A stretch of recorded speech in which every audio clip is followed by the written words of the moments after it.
Je suis conteur, je suis intermittent du spectacle. Et donc quand c'est pas moi qui suis sur scène, parce que je joue sur scène mes spectacles, eh bien les autres versants de mon travail, c'est de mettre en avant les autres.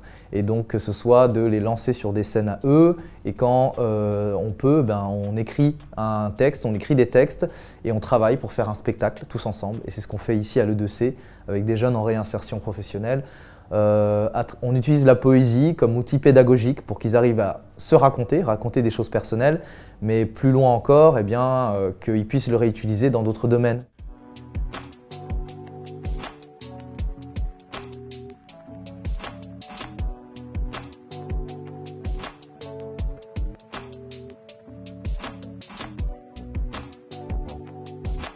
Comme c'est un spectacle que l'on monte, tout d'abord, il y a toujours la phase d'écriture.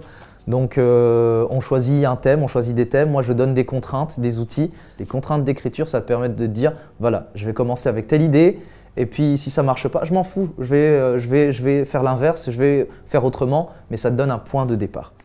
Alors, ce que je voudrais, c'est que vous arriviez en fait à avoir un texte qui garde ce format-là. Ce format-là, c'est le format d'une chanson. Je vais vous demander d'avoir en fait, comme si votre texte il était en chapitre, il y aura couplet 1, c'est la première partie du texte, couplet 2, c'est la deuxième partie, le deuxième chapitre, couplet 3, c'est la troisième partie.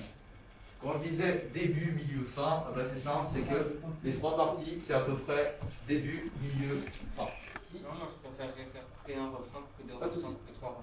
Voilà. Moi je te donne tous les outils d'abord. Libre à toi de choisir si tu veux terminer directement par le couplet ou si tu veux faire un dernier refrain pour la route parce que c'est kiffant, tu vois, c'est mélodieux, etc. Une fois que le texte est fini, on passe sur la pratique scénique. Donc on fait plusieurs exercices de théâtre, de mise en voix, de mise en scène, où justement on essaye de jouer avec son corps, avec des gestes, avec des mouvements, avec des silences, avec des intonations.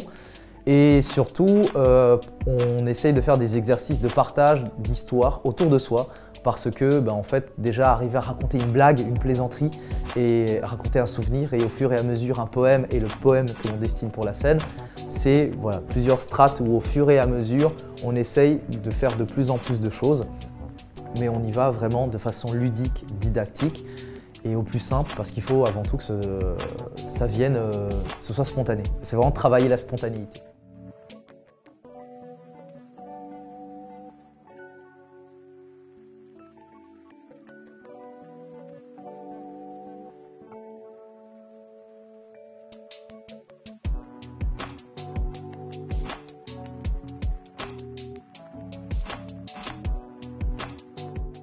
Le slam, en fait, on parle de nos émotions, de choses, de nos qualités et de nos défauts, des choses qu'on aime faire, des choses qu'on n'aime pas faire, et ça, c'est vraiment bien, quoi.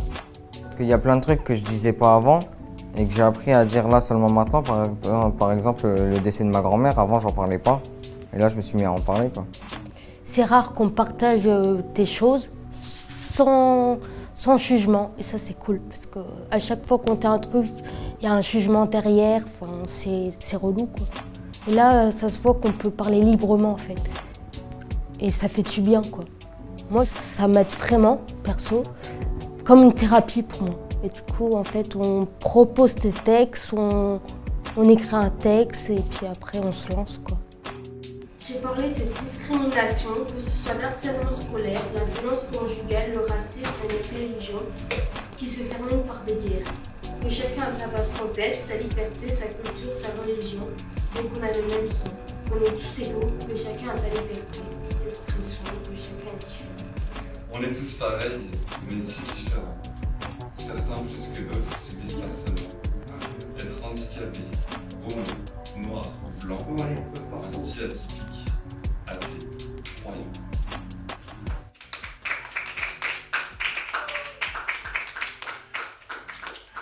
Chaque personne m'a touché différemment, en fait. Et c'est comme ça que je pense que le monde ira mieux. On va monter sur scène et on va jouer notre texte, quoi. Et ça va être chaud. Pourquoi ça va être chaud?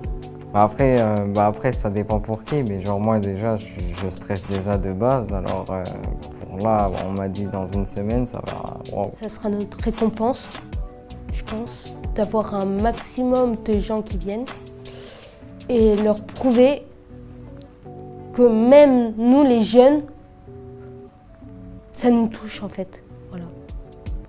Là, je suis heureux de les avoir rencontrés et j'ai hâte que les personnes qui seront là à la restitution, les personnes qui verront la vidéo, la captation que tu fais là, qu'ils puissent tous, ils et elles, puissent tous rencontrer les personnes formidables parce que bah voilà, il y a toujours plus à voir que le poète. Sur scène, il y a l'être humain derrière. Et donc le plus important, c'est pas tant le spectacle qui va en découler, c'est les conversations qui vont se faire après. Parce qu'on va se rendre compte que « Ah ben Miguel, je pensais pas que tu avais vécu ça, je pensais pas que tu avais tout ça à raconter de ta vie, mais plus encore, qu'est-ce qui se cache derrière ?»